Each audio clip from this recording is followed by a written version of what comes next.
We'll call to order the regular meeting of the Obstruction Planning District Commission. Do we have roll call, please? Supervisor Galloway, Present.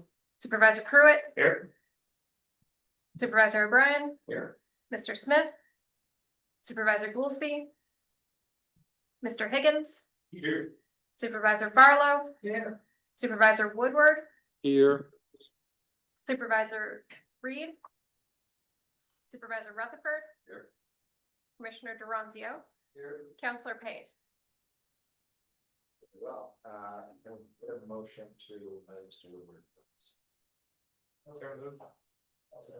Motion, Mr. Woodward, if you could state where you are and the reason for not being here. Yeah, I'm back home, but I had a business meeting in Northern Virginia today, and I've only been back home for about 45 minutes. Okay. All right, so we have a second motion from Mr. Woodward into the meeting. I was in favor. Aye. Very well, chair votes aye, motion passes. Next, do we have anyone from the public wishing to speak? Mr. Payne is joining us, and that's great. Nobody here to speak anything via email, phone, online. Very good. All right, we'll begin with our presentations. Ms. Loon is going to talk about the regional housing study. Good evening, Commissioners. I'm Lori Jean Talloon, regional, what is my title? As of a year ago, regional program manager here at TJPDC. I'm really excited to introduce you to our partners who are here virtually. They are located down at Virginia Tech in Blacksburg and in Richmond, respectively. They are going to be working with us for the next 2 years on our regional housing study. So that's what we wanted to present to you tonight. Also, you'll have an opportunity, like we have about 15 minutes tonight, but you'll have an opportunity for a full 45-minute presentation if you want to join us for the kickoff next Wednesday at 2:30. You should all have received it in your email, so just search kickoff. You'll get another email about it on Monday. But please join us if you can to explore it more and just know more about it. So I'll start just by sharing. This is Mel Jones right there. She is leading our team from the Virginia Center for Housing Research at Virginia Tech. She is a research scientist and the co-director of VCHR. Her work has included leading housing studies like this one across the country and throughout the state and many localities like ours. She specializes in connecting housing to other important issues such as economic development, public health, and community well-being. Her most recent work demonstrates her expertise: the West Piedmont Planning District Commission Regional Housing Study, the Virginia Beach Housing Affordability Study, and the Bluefield West Virginia Housing Study and Implementation Plan. And you can see links to see all of those existing studies at the bottom of that email that I'm referencing. And again, you'll get another one on Monday if you didn't get it yet. And then Jonathan Knopf will be a central partner on our team as well. He is from Housing Forward Virginia, where he serves as the executive director for programs. In this role, he helps local officials, planners, and community members craft evidence-based policies and design effective communication strategies. He has helped develop the first combined community land trust and land bank in the country, Virginia's first regional housing trust fund, and he has addressed the needs of manufactured home communities in parts of Virginia. He has contributed to numerous state, regional, and local housing studies throughout Virginia, and he is a member of policy advisory committees for Home of Virginia and the Virginia Housing Alliance. So we have been working closely with them for quite a few months now, getting ready for this study to start. And here we are at the starting line with all the funding lined up and everything in place. So I'm really excited for you to hear from them tonight about what's coming. With that, I'll hand it over to Mel.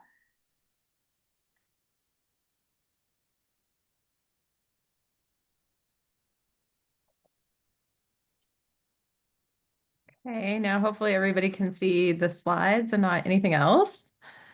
I definitely had a bunch of pop-ups as we were going, but I think I can see on your screen in the background that it looks right. Good. Okay, well, we are thrilled to begin working on the TJPDC Regional Housing Study. I'm we've been thinking a lot about the TJPDC because we've just finished the Central Shenandoah PDC, and you guys are neighbors. So in that study, we're thinking about in commuting from you guys into Central Shenandoah, what that meant for housing, and who from, Central Shenandoah was commuting out to you guys. And so it's fun to be able to follow one study with another adjacent partner that, allows us to think more deeply. So I'm super excited to begin.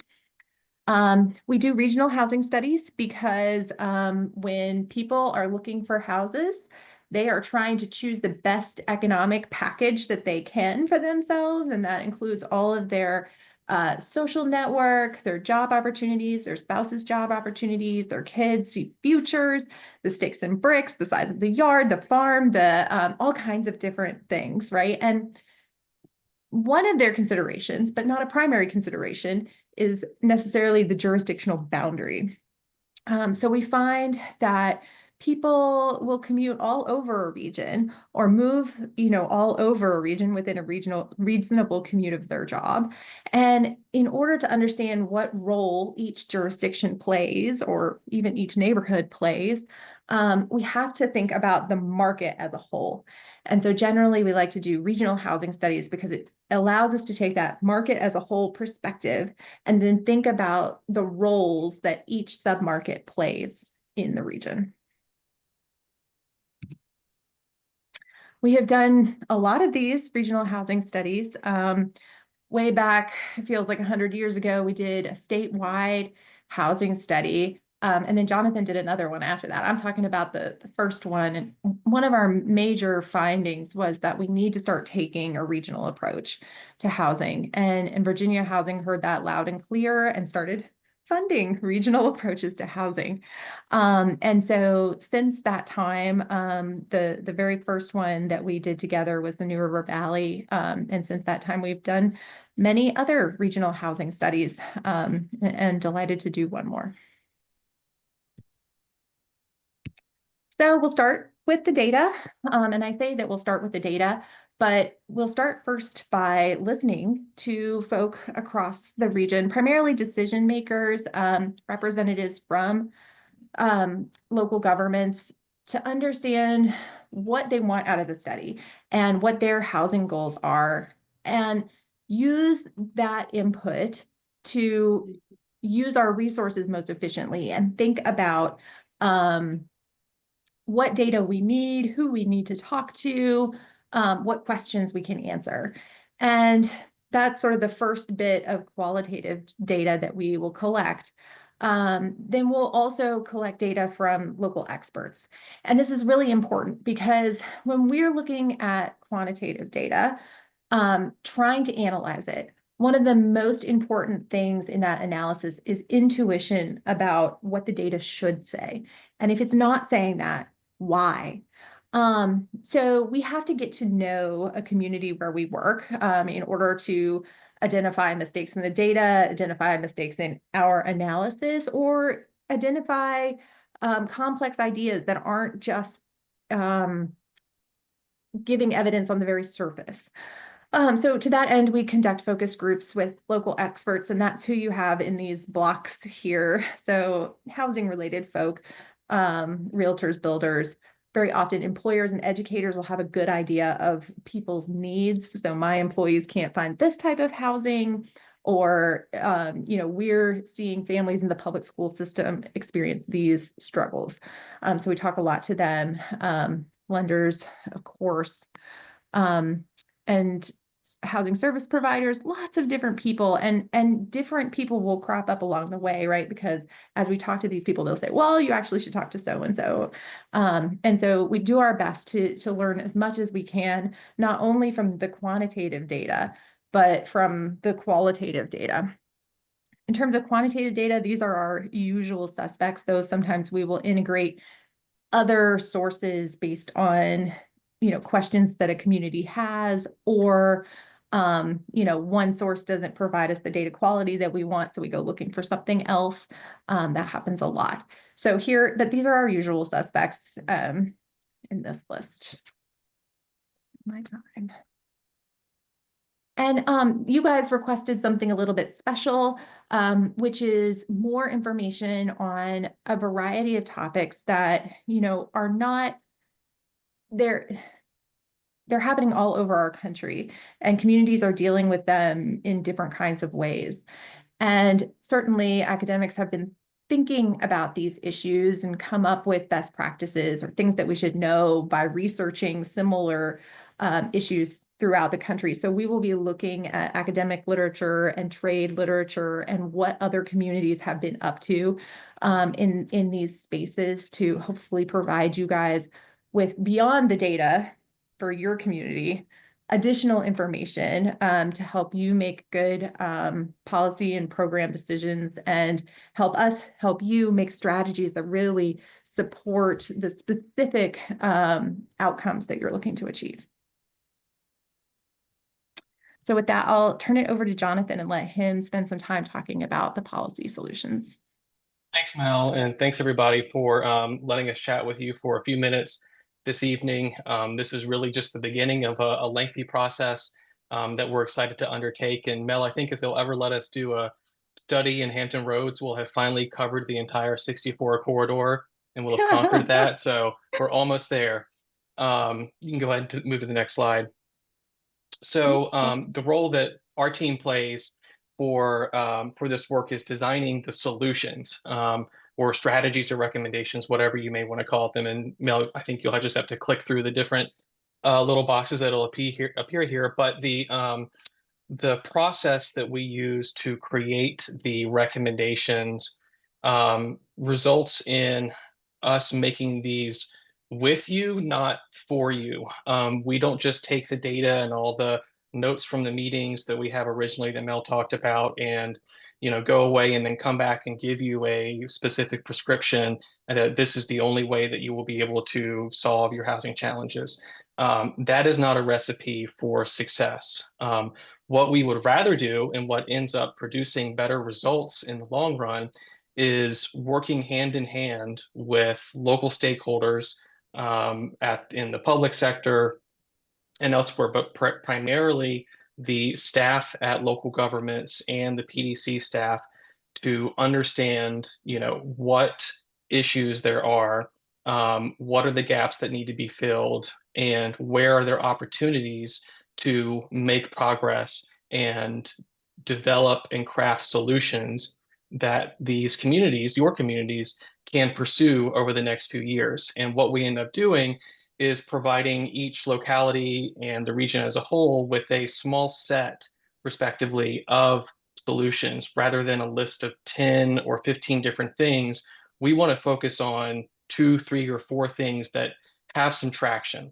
And so in order to get to those, we take all the listening session notes, we take those conversations, the other information that Mel and her team will help assemble, and we come up with some initial ideas, just a spaghetti on the wall list of these are some things that you all probably mentioned in those meetings that you're interested in, programs that you are already doing but maybe want to change, adapt, or expand, things that you have heard other communities doing that you are interested in and want to explore if they're feasible in your backyard, and things that we bring in from our own experience and history doing these studies across the Commonwealth.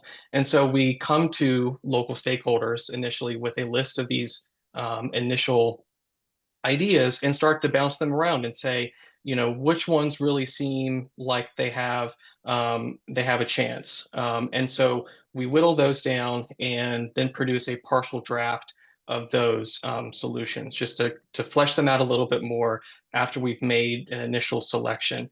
We send it to you all for feedback again, and then revise that and build it out into a final draft, which then goes into the kind of the first full draft of the entire report, which then gets another round of review. And so this is an iterative, collaborative process that we hope at the end of the day results in some instructions and a roadmap for beginning to tackle some of the housing challenges that were prioritized and identified in all the lead up work to this part.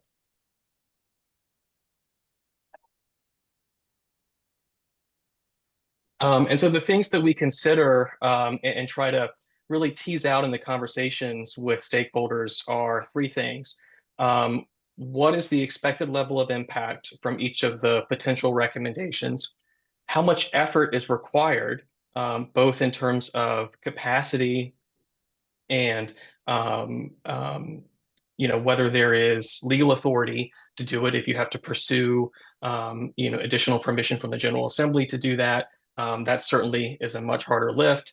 And then also just what is the window of opportunity in terms of political feasibility, budgeting required, other competing, public policy interests at the local level, education, transportation, economic development. Housing is really critical to all of those, but we understand, how all those issues can play out. And, we don't want to upset the apple cart to push a particular housing solution if it comes at the expense of, political goodwill that has been built up.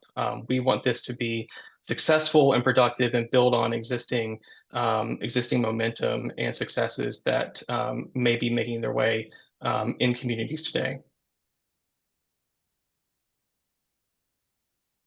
And the key aspect of this approach, in addition to looking at the data at a regional level and assessing patterns across those local boundaries, is to produce not just a series of recommendations for the individual jurisdictions, which are really important to help them, tackle issues within their own boundaries and address them through means that really are the key powers that only local governments have in Virginia, like regulating your land uses and developing and drafting a zoning ordinance. Those are key things that localities have that really nobody else does unless the state steps in and says otherwise. So we definitely want to focus a lot of time on those local specific solutions, but we also dedicate a large part of our effort on identifying opportunities for solutions that can address particular issues that may be spread across 2 or 3 different jurisdictions that that share boundaries. If there's a particular corridor or an issue because of a, within a certain submarket, are there things that those localities can collaborate on together that will help solve a common issue? And then we also want to offer a handful of regional level recommendations to really continue elevating housing as a regional issue. These are things that the PDC would likely play a role in, but don't have to necessarily if there are other regional actors or entities that could fill that role. But generally, it's going to be a cadre of different players and practitioners to get that done at the regional level. Thankfully, there is a lot of success, although somewhat limited so far, but more and more success that we have seen in regional approaches to addressing housing issues throughout the Commonwealth. That has just been, I think, the natural fruit born out of all these different regional studies. And so we hope that TJPDC can be another push in that direction. And then so within each of the solutions, what you'll find is kind of a common format for them. And we really want to try to make these, approachable and digestible, but we put them in kind of 2 different forms, which I'll talk about next. But generally what you'll see is just a simple problem statement of what we're trying to solve, details on what actually is involved in the solution and how it works, a detailed implementation timeline that we work out in conjunction with ideally the people that would be responsible for implementing these solutions, a list of the different actors and their roles and who actually might do what to get this thing done. Where is the money going to come from if this requires money? And then what are some metrics, what are some benchmarks that we can use to measure the success to know whether or not the solution has actually made any progress if we have given it a shot? And then finally, you'll probably see more as the course of this whole project goes on the specific deliverables to expect as we begin to kind of form them. But on the whole, what you can expect is 2 big products or two main products. The first of those is the traditional unabridged technical report, which is for local government staff, for program administrators, for the folks that will actually be hopefully getting these solutions turned into action. And so generally the people that we are interacting with throughout the development of the study is the primary audience for that full technical report. The consumer report, or what we call the consumer report, on the other hand, is really just a beefed up executive summary. We'll still have kind of a simple, one-page summary built into all of this, but we have really kind of found a sweet spot with this type of product that is a really attractive, colorful infographic style booklet that is produced by a talented graphic designer that Mel has partnered with and does work for the university that we've used on several occasions so far. And this report is much more suitable for public consumption and passing out at events. We'll make sure that a lot of these get printed and made available to everybody. But this is what you would want to use to lead a conversation about the study with, because it is much more attractive, provides a reasonable level of detail and information without getting too far into the weeds, but still a meaningful level of information beyond maybe just a front and back or kind of 4-page executive summary handout. So we look forward to crafting those, because we really see them as the kind of most effective messenger for a lot of the content that we'll be producing. You can see in the links that have gone out, the Central Shenandoah PDC and Southside PDC consumer reports, and Mel and I would be happy to share other examples of studies that we have done in the past if you're interested, and are happy to be a resource at any point throughout this whole process. And Mel, I think that is it. So that's our contact information.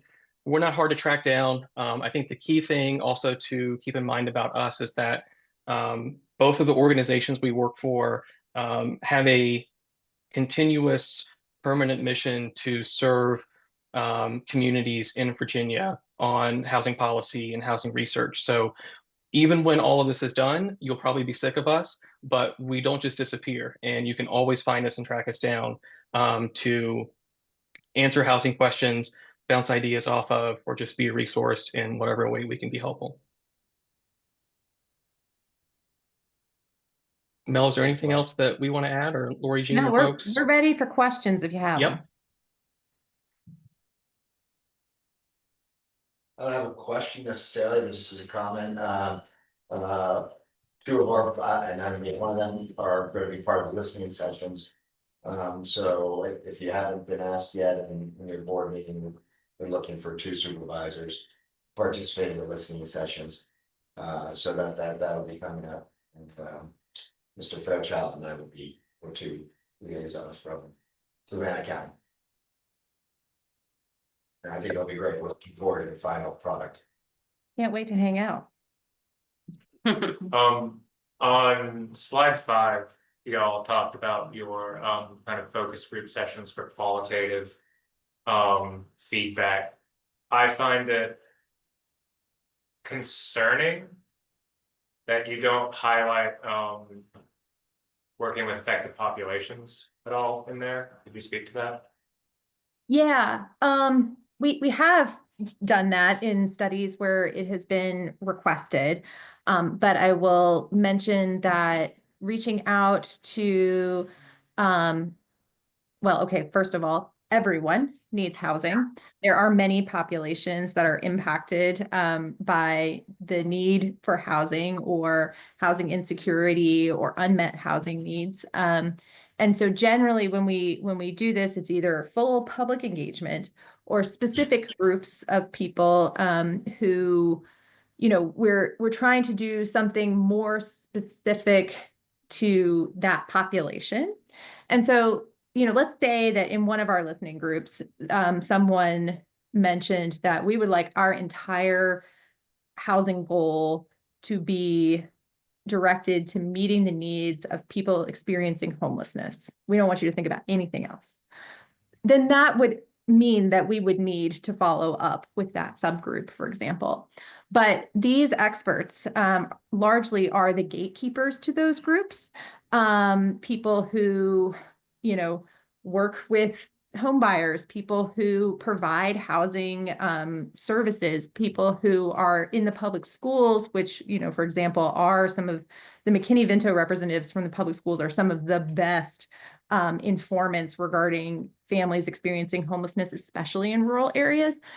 So I think that with this group, we really have, or with this set of informants and experts, we really are sort of reaching out to the people who know about most of the populations that either, need housing because of something related to insecurity, or like I said, the population writ large, because we're not only focused on, people experiencing housing insecurity, for example, we're trying to think about the entire housing market and how everyone is impacted by certain gaps in the market. And so reaching everybody and everyone is definitely more effectively done using experts. I know it had been previously contemplated that the regional housing study could incorporate what would be a newly due analysis of impediments. Given that the EO has kind of obliterated the AFFH requirement, is there still a contemplated analysis of impediments in this, or is that getting scuttled also? So when we were originally talking with the TJPDC about a housing study, we did talk about an analysis of impediments, and we referred the PDC staff to Northern Virginia that has done a regional analysis of impediments to respond to, HUD requirements, right?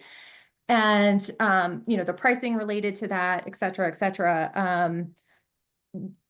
I think they, and also the communities, Charlottesville and Albemarle, who are required to do that analysis, decided that it would be better as a separate effort.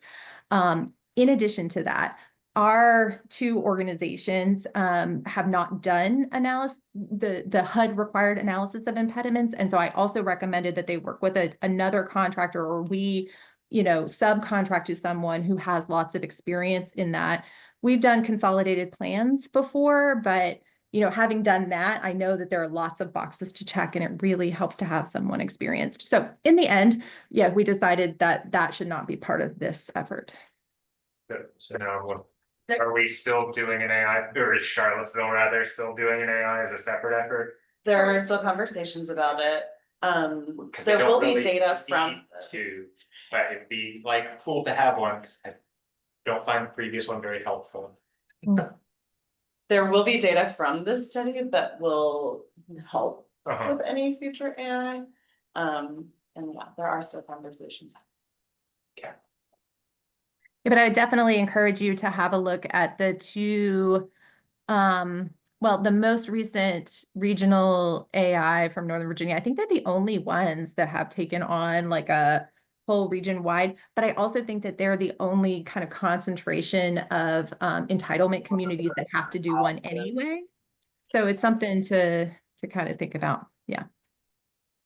No, the question was that one that you're referencing done by the Council of Governments up there, Washcog? Yes, it was. People like that study. There was also Plan RPA did a regional AI from, I just pulled it up, March of 21. But it was a Colorado firm that ended up doing that. Thank you. Lori, this is understandably a complex and challenging action landscape and decision portmanteau. When might we expect delivery of the deliverables? Yes, yeah, thanks for asking that. So this is going to be a 2-year process. Most of pulling together all of the data is going to be done within that first year. And we are just getting started. So the first thing we'll be having are the listening sessions. And then there's going to be a section of trainings where locality staff and others that we're kind of hand selecting who are interested can learn from Mel about how to gather and how to analyze data. Meanwhile, her team will also be doing probably the bulk of the data collection and analysis from many different sources. We'll make sure that you have the scope of work and the timeline, so that you can see that if you want to see in detail. But there's a lot of different sources for data. So they'll be crunching those, they'll be creating the lit review, and then we'll be doing focus groups with the special groups around the region. And I do believe voices will be part of that, of people who have been impacted. And so by the end of the first year, there will be kind of a draft initial report or summary of kind of the data and the information that we're finding. And then I think it's really at the beginning of that second year that Jonathan will then be, he's gonna be with us this whole time, paying attention to what people are saying, what the data is telling us, to start crafting that initial portfolio of potential solutions for each locality. And then that second year is really mostly the process of moving through the process that he described. So spring 2027 might be a feasible target date. Yeah, so that Fine. all the final information will be out then, but we can share preliminary information with you as well in the meantime. One of the things that appealed to us with working with these particular partners is, the former study that we did that was released in 2019 was much more of we contracted out. They did a data analysis and they brought back to us more of what I would say a toolkit than tailored strategies to local governments. And so we were really, what appealed to us is that this was much more comprehensive and that it was building capacity within our local governments to do this work in a continued manner, rather than every 5 years coming back for a major study. So it does include training sessions with your staff, training sessions with housing nonprofits, and so that they can pull down information that they need in a much more readily annual fashion than having to wait for a big 5-year update of a plan. And so that is part that appealed to me a lot, is the capacity building portion of this, which takes time. It does take time. And I want to mention that, when I first tell people it's going to be a 2-year process, they kind of say, okay, well, I'm not used to that. I'm used to contracting out and getting sort of quick study and it coming back. But, taking the time to train people about what the data can do, where its limitations are, is extremely helpful in helping them direct us in what they want to know and when it makes more sense for them to just use their experience than the quantitative data. So that's one really cool outcome. But also, it allows us to spend so much time with our partners and their partners that we find that these strategies kind of start to develop themselves as we go through this process. And then Jonathan can really add meat to the bones and work things out with each community such that people are pretty teed up, may have even already started implementation before we publish the study. And so it's just such a cool, like you said, capacity building process, but then it also looks really nice in the end when, we publish the study and then bam, people are like starting on the outcomes. So it's a nice process.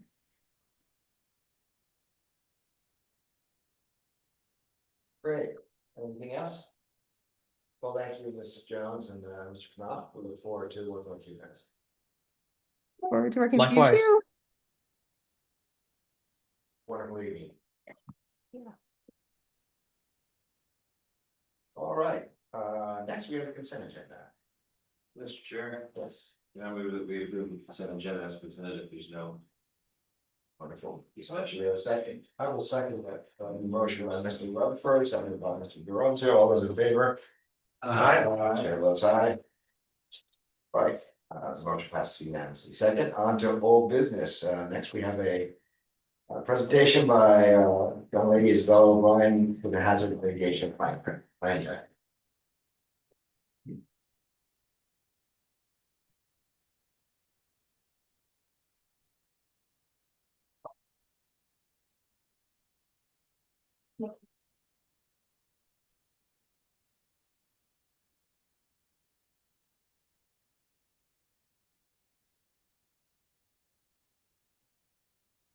All right, good evening, everyone.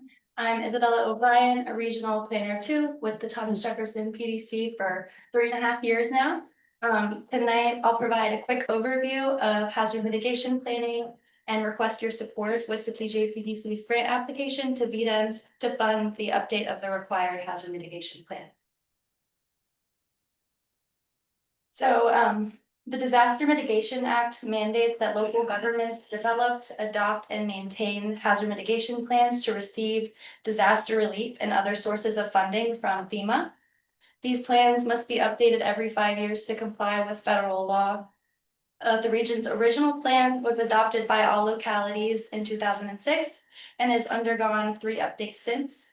The last plan was approved in February of 2023, and the next update is required to be approved by the first locality, VDEM and FEMA by February of 2028. We are working to finalize our grant application due to VDEM July 18th, and this funding is intended to support the planning process well defined by FEMA. Oh, I thought you were doing it. So hazard mitigation planning is a proactive approach to reducing or eliminating long-term risk to life and property from natural disasters. You can find a version of the scope in the packet for a closer look. A typical FEMA compliant plan encompasses these key elements, with the planning process assembling a dedicated team of experts and organizing working group meetings to support the plan update throughout the process, engaging the community through outreach and input by way of workshops, public meetings, surveys, stakeholder groups that represent sections of the community. And the risk assessment involves identifying what the potential hazards are that affect our region, assessing their likelihood and severity with advanced modeling known as HAZIS, developed by FEMA, and evaluating the vulnerability of our region's critical infrastructure, sensitive environments, and community assets and networks. The capability assessment is also a part of the risk assessment, which is conducted by your local staff and evaluates the jurisdiction's planning, regulatory, administrative, and technical capabilities, as well as the financial and educational programs supporting hazard mitigation planning and capacity. The mitigation strategy is really the core of the plan, and it's there to develop effective strategies that reduce or eliminate risks and prioritize mitigation actions that are based on the risk assessment. It considers a wide range of mitigation options and identifies responsible parties to support implementation through FEMA funding. And then lastly, the adoption, implementation, and maintenance will present to each of your localities, submit to VDEM for review and comment, and then send it over to FEMA for final approval. And then we'll be working alongside your localities to implement mitigation actions and monitor progress through annual meetings, and then regularly update the plan to reflect changing conditions and any emerging threats. So according to federal law, a local jurisdiction must review and revise its plan to reflect changes in development, progress in local mitigation efforts, and changes in priorities, and then resubmit the plan for approval within 5 years in order to continue to be eligible for mitigation project grant funding. And this also includes active participation from your staff in the plan update through working group meetings. So FEMA's grant program supports our local governments in building resilience and capacity to mitigate and respond to hazards. And these grants can fund anything from projects like new generators, green infrastructure design, public warning systems, floodplain and stream bank restoration, flood proofing, and wildfire mitigation, just to name a few.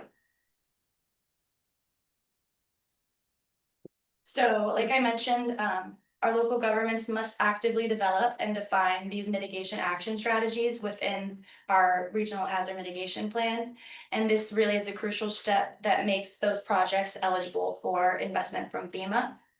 So just for an example, since the last plan update, Nelson County needed to replace aging generators at their fire and EMS stations. The initial grant was ineligible as the project was not identified in the regional plan. So the solution was working with the TJPDC and Nelson's emergency management staff to define that action and then update the plan with VDEM and FEMA. So proactively defining actions in the plan significantly increases our efficiency for receiving these funds. And since the 2023 plan update, we've seen multiple grants awarded within the region for Rivanna authorities to replace aging infrastructure and new generators at water treatment plants. And Greene County received funding for generators at their 911 center, county administration building, and the volunteer fire department through these funds. So here is a breakdown of the budget for this program. It's primarily supported by grants, 75% of which is covered by FEMA. 20% is covered by the Virginia Department of Emergency Management, and then 5% is covered by local match. And this will be through in-kind contribution of staff time. So in previous applications, this 5% local match was covered by our local per capita funding. However, local staff was already contributing significant time and expertise to the plan's development through the required participation in those working group meetings. So for this application, we're strategically leveraging this existing staff time as an in-kind contribution for local match. This doesn't require any additional staff time beyond what was already committed, but it significantly reduces the burden on our per capita funding, allowing us to meet the match requirement more efficiently. And then the administrative budget is directly tied to the program budget, limited by FEMA to 5% of the overall program funds. And our actual scope of work for program management does slightly exceed this 5% allocation. So the remaining $5,000 will be covered by local per capita funds spread out over the program's 3-year duration. So the additional funding will have minimal impact on the overall local budget.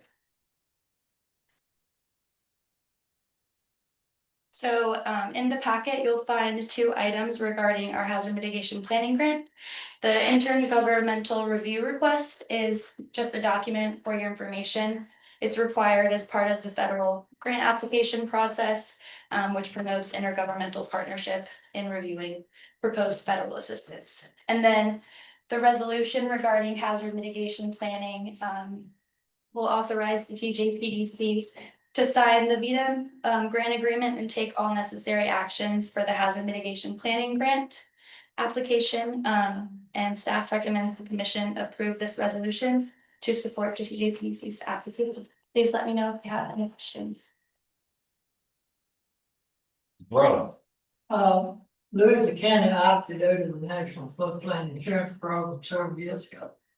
Is this, so this doesn't affect us, right? No, this is for non-emergency federal assistance. So if you wanted things like the generators, like stream bank, there are all of these other optional things that this funding could help, but it would have to be within the hazard mitigation plan to be eligible. Right. In other words, if it's not in the NFIP, Mhm. does this still apply? Yeah. Okay. Mhm. You're still eligible to participate, and you did last round as well. I think because you don't participate, you're only not eligible for FMA funding, the flood mitigation assistance. But there's a few other programs that Louisa is eligible for. any other questions? Well, thank you for staying on top of this. That is an action item. So staff recommends, oh, you got that? Take a motion.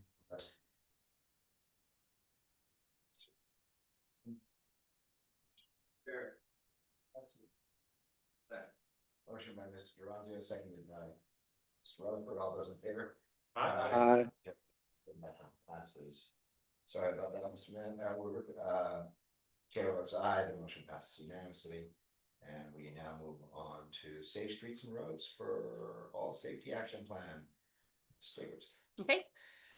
You guys had a presentation previously on the draft plan. We have also had staff coming out to each of the local jurisdictions presenting to the boards and city council. So you guys are familiar with the plan. As you guys know, in response to a letter from the U.S. transportation secretary, that we are required to abide by all of the executive orders. We had our team go back through the document to ensure that we had met all of those requirements, and as such, there's some data changes within the document from the version you previously saw and the one that we're asking you to take action on tonight. Those are related to removing any reference to the Justice 40 initiative and the environmental justice screening tool, both of which are no longer on USDOT's website. And so we have pulled those out of the document in order to comply with the requirements. And instead, we have replaced it with data that is coming from several other sources, including census, data maps. So a lot of the substantive information is still the same. None of the spot improvements or systemic improvements that are recommended in the plan are changing. However, because of the scoring methodology, they may change in their rank. So what was recommended as number 5 might be number 6 instead of number 5. But none of the actual improvements are changed from the first draft that you received and the final draft that was sent to you in the calendar invite. Happy to take any questions about that. So far, we have 4 of our 6 jurisdictions that have already approved the plan. The other 2 are slated before the end of the due date, which is June 26th is when we have to submit. But we're asking for a motion to pass a resolution to support the adoption of the Move Safely Blue Ridge Comprehensive Safety Action Plan as revised. Any questions? Seeing none, do we have a motion?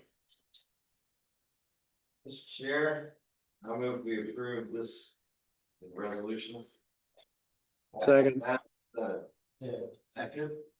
Who's out there? I have a question by Mr. Rutherford. Second, okay, Mr. Gay, all those in favor. Aye.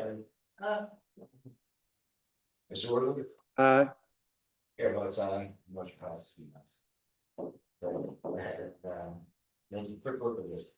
Next, we have the election of TJPDC office affiliation. Before we start, I want to just read a quick note from.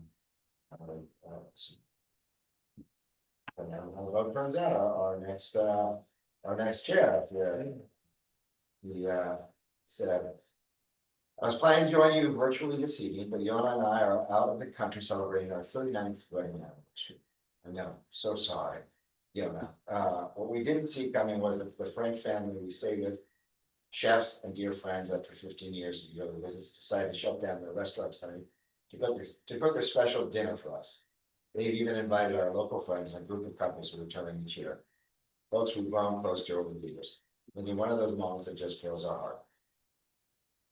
That said, I didn't want the evening to pass without saying thank you. It's a true honor to be asked to serve as chairperson of the Thomas Jefferson Planning District. I'm grateful for your trust and confidence, and I'll do my best to lead with the same commitment and collaboration that defines this incredible group. I'm excited for the work ahead and do it alongside of all of you. With gratitude. We wish him a happy anniversary, of course, and to they really Martin meet, I think, every year. Same months. Not really French items. So that's one of them. So with that, we have a nomination. The slate is Mr. Smith for chair, Mr. Payne for vice chair, Mr. DeRonzio for treasurer, and Ms. Jacobs for secretary. Any changes to the slate?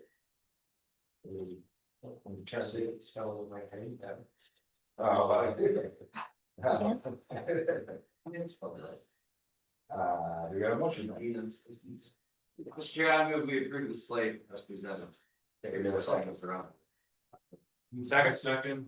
All right. Yeah, What's your call? Oh, what's that? I said, I'll let you call who that That's was. second by Mr. Pruitt. All those in favor? Aye. Chair votes aye. Motion passes unanimous. Congratulations to the new slate. Yeah. It's almost said it's been an honor as well as service we chair for the past year. You should support as well to and echo Mr. Smith's words. This is a very fun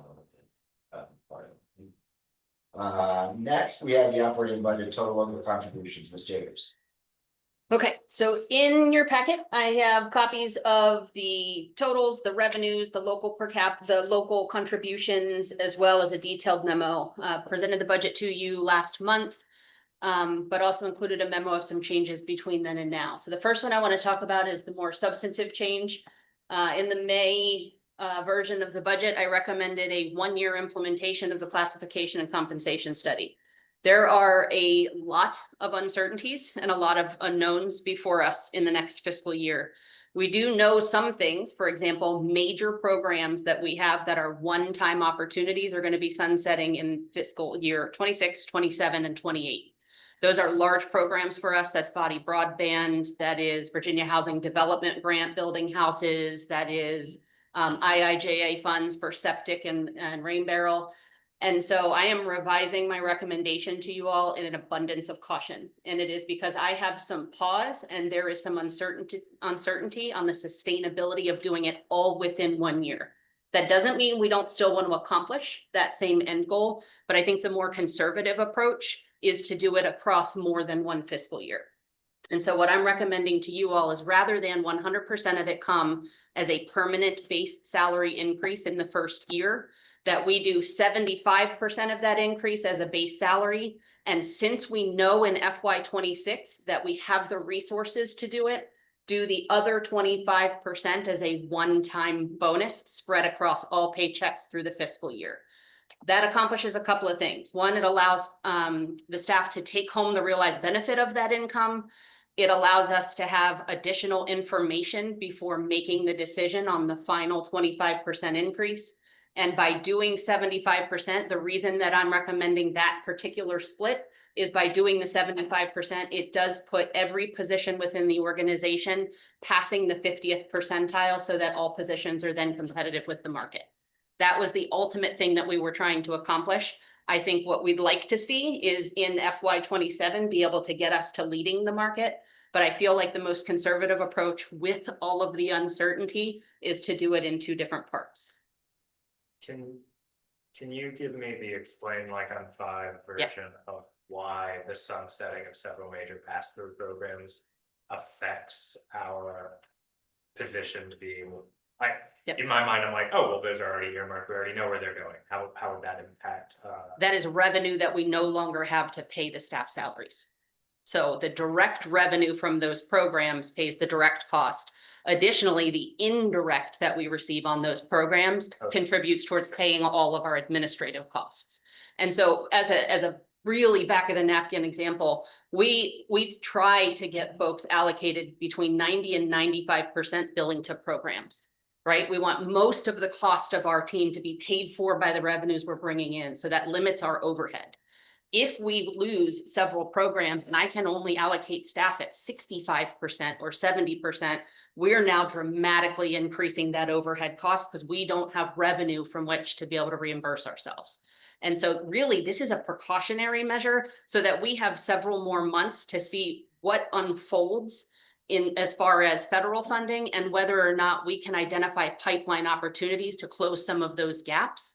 Are programs going to come out, discretionary grant programs or one-time opportunities that can fill some of those holes before committing?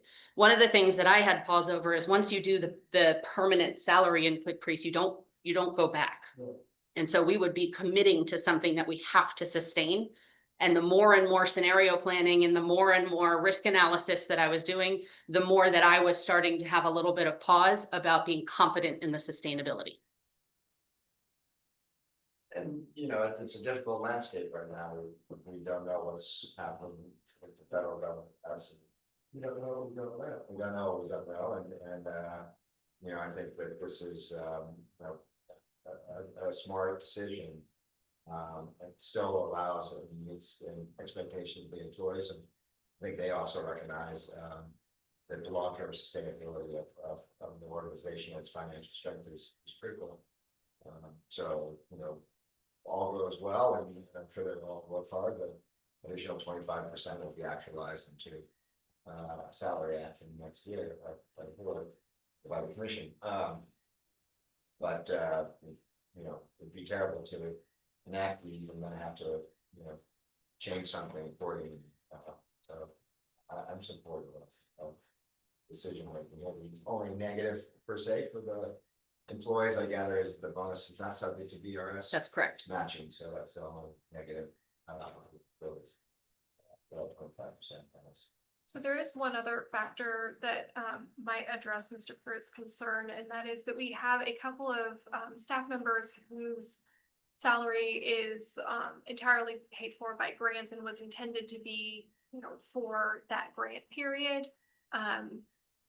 Even accounting for that, we would not be able to maintain the salaries for the entire organization at the full implementation without additional funding sources being identified.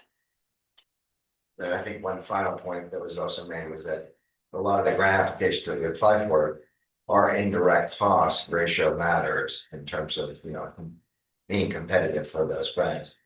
My understanding is that the bonuses do not apply to them. Is that correct? We will, through our effective rates that we use to bill to those programs, we will accrue those bonuses. So those will be paid through those grants.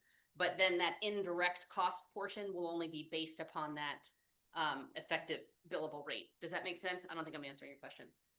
The indirect cost is more about how much revenue we have to cover our actual expenses than it is about what the bonuses are. I'm not answering your question. Will you restate it and make sure that I'm covering what you mean? That the use of the bonus would allow us to remain more competitive in grant applications. Well, it'll allow us to fully realize the implementation in this year. It'll then allow us to reassess next year. If we increase those to be permanent wages, and then I can't allocate people at that 90–95%, it would impact if we made it a bonus. If we made it a salary. If we make it a bonus, it will not. Any other questions? So we have this is action item here. Yeah, there are a couple within the memo. There are a couple of other small, very minor changes, but those are just updating numbers based on awards that we've actually received. We had projected numbers and we've received. So for example, our FTA 5303 was updated.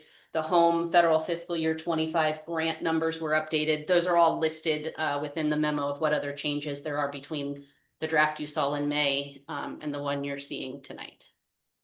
Well, right, so with the commission line to approve the fiscal year 2026 time step sometimes. So I just said that. Second, really glad that just. Yes, I agree. So who made the motion? Mr. Barlow made the motion, seconded by Mr. Rutherford, all those in favor? Chair votes aye, the motion passes unanimously. All right, moving on, a quick pace here. Next, we have authorization to sign the Virginia Department of Rail and Public Transportation DRPT Master Agreement Organization, as well as the FF25 Annual Federal Transit FTA Certifications and Assurances. Okay. As you guys know, we manage a lot of federal state programs related to transportation that come through the Commonwealth Transportation Board. CTB does require that we have a multi-year master agreement with them before we're allowed to sign any individual project agreements. So in the past, this has not come before the commission, but I felt like since there's a lot of change occurring and we've got red line versions versus the new versions, that putting it before you all just in transparency, that this is what it is that we are agreeing to do was important. And then also the FTA requires annually for us to certify and assure that we will follow all of the different rules in all of the different areas. So I wanted that also before you, just so you had a copy of what it was that we're being asked to sign. I have had legal counsel review both of these documents and he has signed off on both of them, but wanted to get you all to authorize me to also sign off. That's kind of gonna get a train depot. Not in there. Have Louisa get one. Pretty soon, Louisa's gonna be writing checks to the rest of us. Mr. Chair, I move we approve this resolution. Mr. Rutherford, a motion by Mr. Rutherford, second by Mr. Rutherford. You see what you can do, you know, well. All those in favor? Aye. Chair votes aye, motion passes unanimously. Next, we have the revised TJPDC financial target statements. Okay. Last item for me, the commission sets the financial targets for the fiscal administration of the organization. She's pulling this one up. You guys have set previously, before I was here, a goal that our net quick assets is a target of 5 months of average operating expenses. Another goal that was set was that our unrestricted cash on hand, we were targeting 4 months of average operating expenses. You guys also set an alarm that anything below 2 should be looked at very carefully. There should be some caution when we get below 2 months of unrestricted cash on hand. And then also there was a goal set to have about a 50,000 target of net gain annually. And so we look monthly to see, are we on track to meet that gain? In the past several years, we've well exceeded that. Next slide. Just to make sure we're all on the same page, net quick assets are our current assets minus all of our liabilities. You guys also have as a policy goal that restricted capital reserves. So the capital reserves is any net quick assets minus 5 months of average operating expenses. So the average monthly operating is a 12-month rolling average. So it's changing as our expenses are changing. Next one. For unrestricted cash on hand, that's all cash, all funds held in checking, money market, VIP. It does not include pass-through funding that we're receiving and going out to a subrecipient. And then unrestricted cash also takes into account removing the deferred revenue, anything that we have that's already earmarked to a particular thing that is not unrestricted.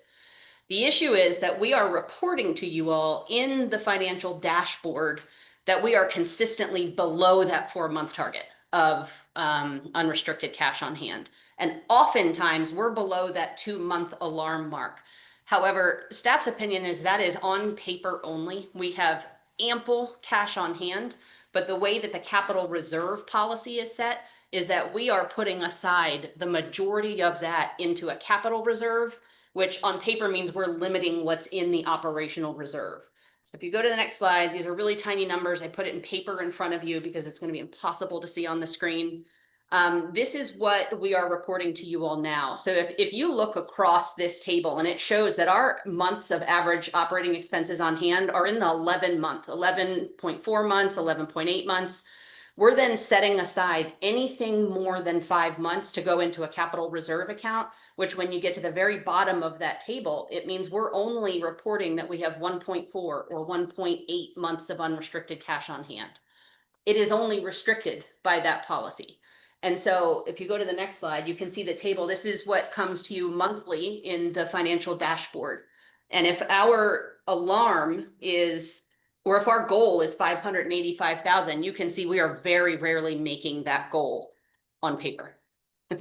And so what we brought to the Finance Executive Committee last month and are coming to you all is a recommendation for revising that policy, particularly with the uncertainty ahead of us and making sure that we have very healthy operational reserves that which would all still be commission driven, any decisions to spend that money. But our recommendation would be to increase the target for net quick assets from 5 months to 8 months, so that we are making sure that we have more resources set aside, and then revising the capital reserve policy to say anything greater than 8 months goes into capital reserve. So it's pretty much just shifting the balance from one to the other. So if you look at the table and the next one, wait. This is what the impact would be of this policy decision. And so again, you'll look down, we still have the same number of operating expenses, 11.45, 11.8, but then it shifts that balance. The amount set aside for capital reserves is anything greater than 8 months. And the months of operating expenses, unrestricted cash on hand, then gets us above that 4 minimum and really pushes us into the 5, 6, 7, which is where I would prefer us to be. Industry standard is 3 to 6 months. So 4 is a little low. My preference would be that we have at least 6 months of unrestricted cash on hand. So what we're asking of you all tonight, and what the Finance Executive Committee recommended, was a motion to adopt and implement effective July 1, that we would increase the target months of net quick assets from 5 to 8. And then we would revise the restricted capital reserve calculation to be anything above 8 rather than above 5. Happy to take any questions about that. So certainly uncertainties is always the thing business should be cautioned for. I know amongst my business, that's 6 months to a year of some level of operating with the assumption that nothing happens good. in those 6 months. Usually I speculate what those uncertainties are, which is typically not selling things. Is there any major indications that have trickled down to the other PDCs to indicate this beyond federal funding? Is it economic factors, federal funding factors? You know, I haven't heard a lot of chatter about that. I will say compared to our peer regional bodies, we have a much healthier operational reserve than many of our counterparts. And I think that's due to some of the decisions that were made by you all in previous years before I was here about ensuring that there is money set aside and that we don't spend everything we make, that a healthy net gain every year was the goal rather than breaking even. Yeah. But I haven't heard a lot about I mean, my concerns are about the programs we know that are going away. I mean, there was a lot of discretionary one-time federal funds, you know, safe streets. That alone is something we've been planning for. We staffed up for those. We know that the organization may contract when that happens. It's all of the other uncertainty that I want us to prepare for. You know, and I don't see us in the next 6 months to 2 years considering the purchase of a building. So it seems like having such a huge capital reserve isn't really serving what have been identified as the goals. And there's nothing that would keep you all from, if there were a building to purchase, moving that money back into capital reserve or using it for that purpose. That's right. Yes, we do. Chair, move to adopt and implement effective July 1, 2025, increase the target months of net quick assets from 5 to 8 months of average monthly operating expenses, and revised and restricted capital reserves calculation will be based on net quick assets above the 8 months of average monthly operating expenses. Oh, we have a motion by Mr. Rosen, do we have a second? Second. Oh, well, I don't know, it's a toss up on that one. I got the last one. We'll give it to Mr. Higgins, even though you were first, so. All those in favor? Aye. There goes, the motion passes unanimously. Next, we have the executive director's report, Ms. Davis. Okay, this will be super brief. The data that we provide every month for the telecommunications initiative for 22 and 24 are both in there. The only one I want to draw attention to is Blue Ridge Cigarette Tax Board. Rappahannock County, again, outside of our planning district, approved a county budget for FY26 that assumed the implementation of a cigarette tax, and they have requested to join the Blue Ridge Cigarette Tax Board for FY26. So that will bring the total number of localities up to 11. If you recall, it started with 8, so we've had several additions that have joined. That's all I have. That's it. Oh, That's it. well, it's, you know, the roundtable is as brief as that, we've done in 5 minutes. All right, well, let's start the discussion for the roundtable. Mr. Rutherford, you want to start us off? Yeah, sure. We're not done with our budget yet. Maybe we'll be done Tuesday, maybe we won't. We've had some issues arise in Nelson related towards our Department of Social Services, so that's kind of the forefront of our minds amongst the school board discussions about the budget. We have some pretty serious discussions as we look at the tilt chart, chip chart. What's the thing that the state gives all the funding for us by the people? Tilt, tip. I don't know. You guys know what I'm talking about. So we're expecting to get kind of hurt pretty hard next budget cycle, like we did this last one. I'm sure Albemarle might be in the same boat again. I don't know. Yeah. Thank God. Good. I mean, let's put it down a bit. I'm positive this. So we're expecting to kind of get hit pretty hard next year. Feel the tunes of definitely at least 2 commas. We just don't know how many digits in front of the first comma in there. That's going to be a massive impact on our school system. So we're funding the schools what they ask now and giving very strong cautionary dialogue for next year. Now, next year is going to be hurting. We have a bus situation that we're addressing, trying to get caught up on depreciated buses. So we put forth our budget cycle with non-recurring funds and looking to talk to the school board some about maybe utilizing some of the funds that we're providing them to purchase a 5th bus. We need appropriate like 15. or 820, something like that, so a year for minimums. And then start replacing other ones that come up in the cycle. And then zoning's underway, that's still going. We had some interesting discussions about lot size minimums. I always appreciate what sometimes consultants produce for you. Sometimes you have to sit there and then say, maybe that's not the greatest idea. One of those was 10-acre lot minimums. I said, absolutely not. In the agriculture side, we're looking at adding some overlays, a mountain overlay, a Livingston overlay, and potentially a 151 overlay to allow for different types of zoning uses and a little bit more, especially in the Livingston context, allowing for more density in those villages that were built and developed rezoning hundreds of years before that. And we'll have some infill. We're having very serious discussions about water and sewer capacity. We have a lot of region stuff, so everything I've talked about is tens of millions of dollars. The more I figure that out. How much money are you gonna look on it? We just finished out lights, and I don't think we're gonna be letting them much.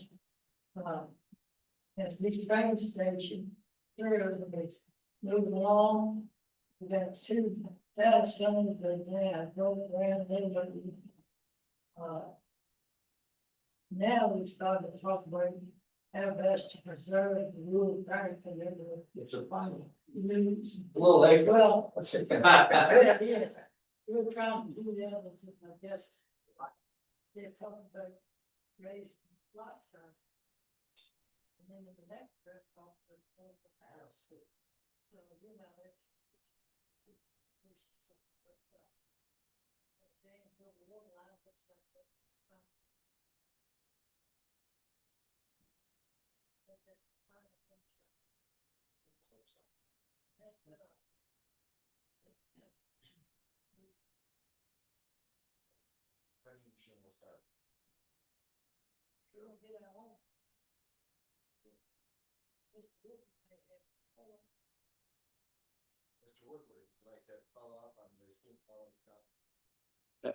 Mr. Chair, I don't really have anything to add.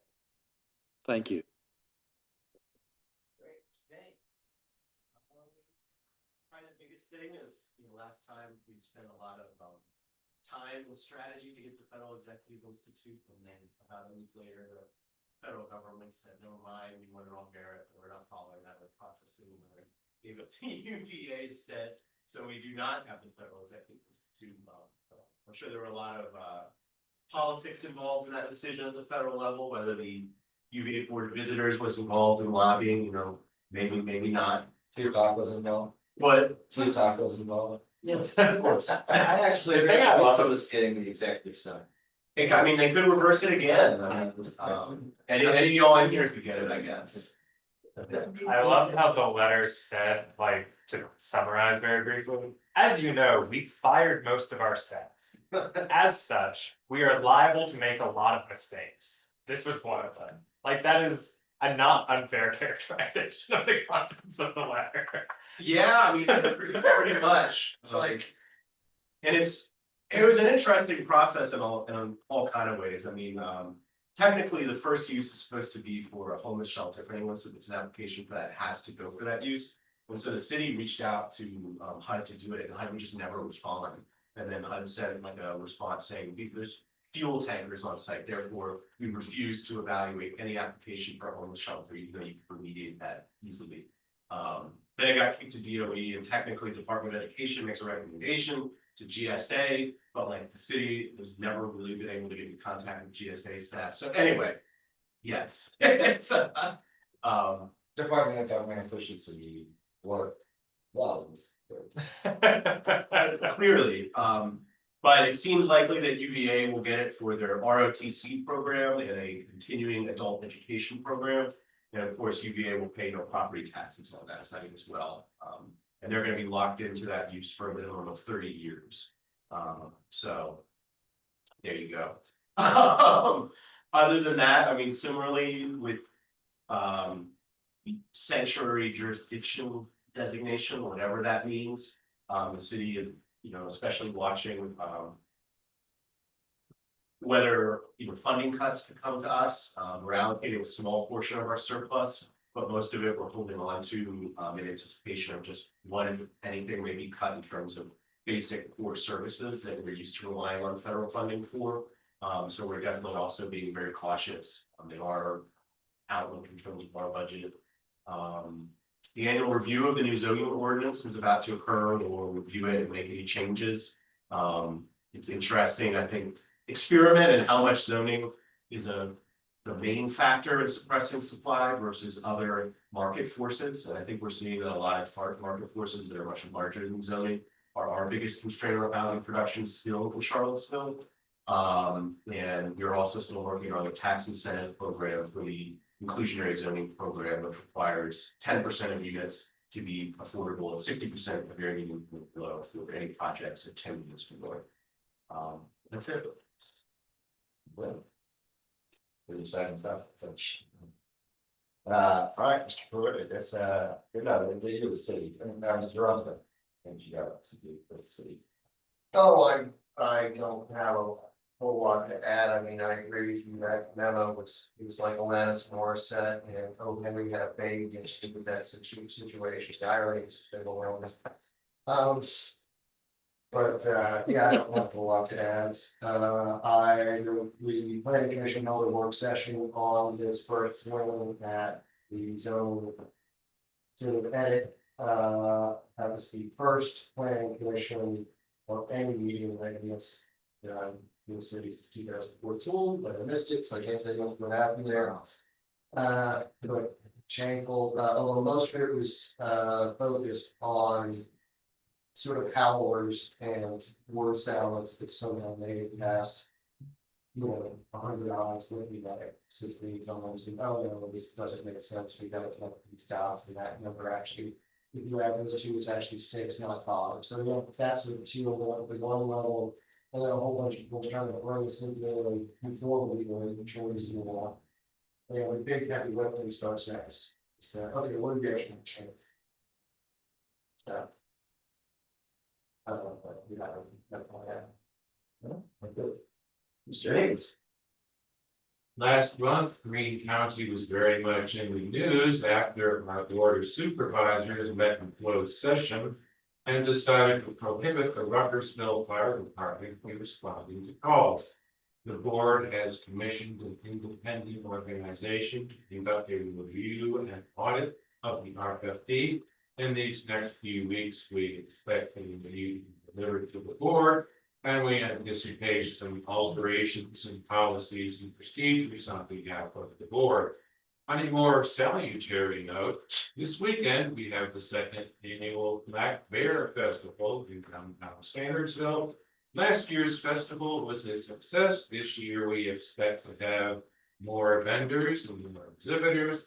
We're hoping for good weather this weekend to make for a truly family fun experience. Excellent. And what is the Black Bear Festival? Just a celebration of rural culture, environmental stewardship, and a fortuitous and gratifying economy. Sounds great. Very good. Mr. Galloway. We passed our budget, 4% tax increase in Albemarle, so that's the biggest news. And we got our personal property tax restored to what it was pre-pandemic at $4.28 per 100 vehicles. The tax increase was dedicated 3.2 cents public safety to cover fire positions that we've had FEMA safety grants that are coming online. Since 21, we've got 97 fire positions, 57 of which have gone to replace our volunteer stations being help with paid positions. Then 0.4 cents to the schools and 0.4 cents to affordable housing. So that's all dedicated. We'll see what happens. We've got some things going on to see how that shakes out next year, but those tax increases could remain dedicated. And then Mr. Burke can throw in there, I did not attend some board meetings last month, and they've got they had a big conversation about data centers, trust fund, economic development, strategic plan, and I missed something in there that was also all the use rate, Oh, the cost of heating services. so let's pitch it over to Supervisor.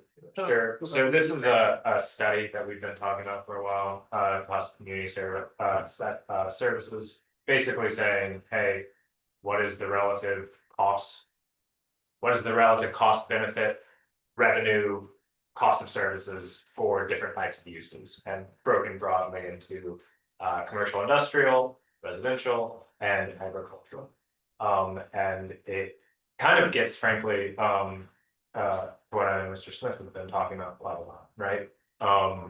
And the findings are not what housing advocates might want to see, but also apparently not nationally or statewide inconsistent. So there's something like $1.3 spent per dollar raised on housing, much lower on industrial and agricultural. I don't keep the numbers there live in my mind, but there was some discussion on that, but it mostly drove home something that we had previously talked about at some length during the budget discussion, which is the need for revenue diversification in Albemarle County, the portion of both state and federal contributions, but also our non-residential tax revenues have gone down, which isn't to say that those revenues have gone down, but the proportion of them has gone down significantly over the past 10 years. Yeah. Due to housing growth. What are those proportions more or less? They're all at like 10-12%. I'm looking at Ned to see if he knows offhand. What The proportion of non residential tax revenues in our total revenue mix. if I'm hearing the question right, I think our agriculture dropped from 19 to 15. And commercial's down to like 11. From 16%. So 26, so you're still at 74%. Is that what you were asking? Yes. So Yeah, that's what I was 74% residential, 26% from other sources. Fluvanna County has the benefit of being at 92% residential, 8% from other sources. Exciting, thanks. Well, we're working on that pipeline, will certainly help. It's been kind of quiet post budget season. We settled at 75 cents. I think I might have mentioned that. There was a meals tax that was put into place as well too. 4 cents meals tax with 50% of it allocated towards school construction of projects over, I think it was $200,000 for capital, capital infrastructure. And we are starting our Ruby Grove season, so if you haven't come out to Project Grove on the second Saturdays, we have a little vendor and beer festival there at each evening. So we would invite all of you to come to that. We did poach a business from Albemarle. I hate to say it, but now if you need to get your archery and hunting supplies that used to be there at Keswick, they're now located in Troy. That's a special use permit for that. Small business, very specialty, but if you're a bow and arrow guy, apparently he's in town to go to. That's in Troy. Yeah, that makes it slow down. So that's pretty much it. Keep it short and simple, and we'll be meeting again in August. No meeting in July. That's correct. No meeting in July. So hope you guys have a great summer. Thank you. And then yeah, thank you. And from the part of the board to Mr. Galloway, of course, welfare, Sen, boss. Thank you. Appreciate it. Mr. Chair, I move we adjourn. Oh, second. There's a rather funny drum to show all that. That's not okay. All in favor? Aye. Chair outside. Good night, Mr. Woodward. Good night. You know,